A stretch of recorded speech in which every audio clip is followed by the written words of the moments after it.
ये है कक्षा 9 का 1.1 का पहला प्रश्न।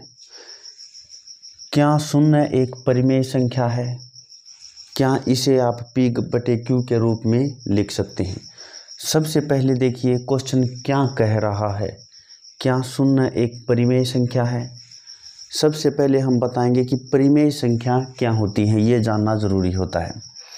देखिए परिमेय संख्याएं वे संख्या होती हैं जो P/Q के रूप में लिखी जा सके, जहाँ पर P को हम 1 लिख सकते हैं। मान लीजिए P हमने 1 लिख दिया और Q हमने 2 लिख दिया। मतलब जो संख्या बटे में लिखी जा सके, जो संख्या डिवाइड में लिखी जा सके, उस संख्या को हम कहते हैं परिमेय संख्या। यहाँ पर हम कहेंगे कि 1/2 परिमेय संख्या है। अब यहाँ पर प्रश्न पूछा गया है, क्या शून्य एक परिमेय संख्या है? इसे आप P/Q के रूप में लिख सकते हैं। देखिए ये समझने के लिए सबसे पहले अब हमें देखना होगा कि शून्य किन संख्याओं के अंदर आता है और परिमेय संख्या होती कौन कौन सी हैं। इनको समझने के लिए सबसे पहले हमें समझना होगा पूर्णांक को, कि ये पूर्णांक संख्याएं क्या होती हैं। यहाँ पर देखिए पूर्णांक संख्याएं जैसे 0, 1, 2, 3, 4 यहाँ पर आगे तक चलती चली जाएंगी ये अपरिमित रूप से, और इस तरफ भी -1, -2, -3, -4 ये इस तरफ भी आगे तक बढ़ती चली जाएंगी। ये जो संख्याएं होती हैं ये सारी संख्याएं परिमेय संख्याएं हैं, और ये जो संख्याएं हैं सारी की सारी संख्याएं पूर्णांक संख्याएं हैं, जिसके अंदर 0 भी आता है, सारे के सारे ऋणात्मक भी संख्याएं आ गई और सारी की सारी घनात्मक संख्याएं भी आ जाती हैं।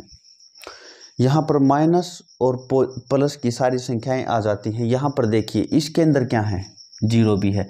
मैथ क्या कहता है, मैथमेटिक्स के अनुसार जितनी भी पूर्णांक संख्याएं हैं, चाहे वो पॉजिटिव हैं, चाहे वो 0 है, चाहे वो नेगेटिव हैं, वे सारी की सारी संख्याएं परिमेय संख्याएं कहलाती हैं। तो जितने भी ये पूर्णांक हैं, ये संख्याएं क्या हैं, ये सारी संख्याएं पूर्णांक संख्याएं हैं। और ये जितनी भी पूर्णांक संख्याएं हैं वे सारी की सारी संख्याएं परिमेय संख्याएं भी हैं।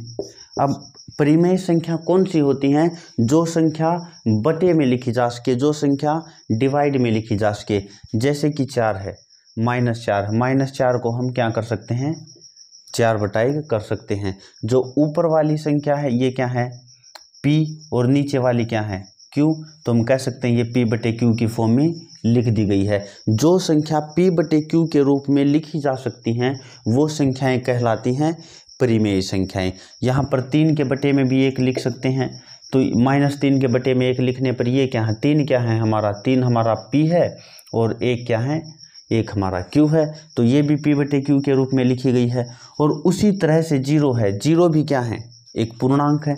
जितनी भी ये पूर्णांक हैं, जितनी भी पूर्णांक संख्याएं हैं, सारी की सारी संख्याएं परिमेय संख्याएं भी कहलाएंगी। अब देखिए ये क्या है, 0 के बटे में भी 1 लिखा जा सकता है। अब 0 क्या है, 0 को P मान लीजिए और 1 को Q मान लीजिए, तो यहाँ पर 0 भी P/Q की फॉर्म में लिखी जा सकती है। तो हम कह सकते हैं कि शून्य भी एक परिमेय संख्या है, क्योंकि शून्य क्या है, पूर्णांक है, और पूर्णांक जितने भी पूर्णांक हैं सारे के सारे पूर्णांक परिमेय संख्याएं कहलाती हैं, और शून्य भी उन्हीं पूर्णांकों में से एक है। इसलिए हम कहेंगे कि शून्य भी एक परिमेय संख्या है। अब कहा गया क्या इसे आप P/Q के रूप में लिख सकते हैं? हम लिखेंगे कि हाँ, इसे हम P/Q के रूप में लिख सकते हैं, 0/1। तो यहाँ पर आप लिख दीजिए, हाँ शून्य भी एक परिमेय संख्या है। और आप कह दीजिए क्या आप इसे P/Q के रूप में लिख सकते हैं? तो आप कहिए हाँ, हम इसे P/Q के रूप में लिख सकते हैं।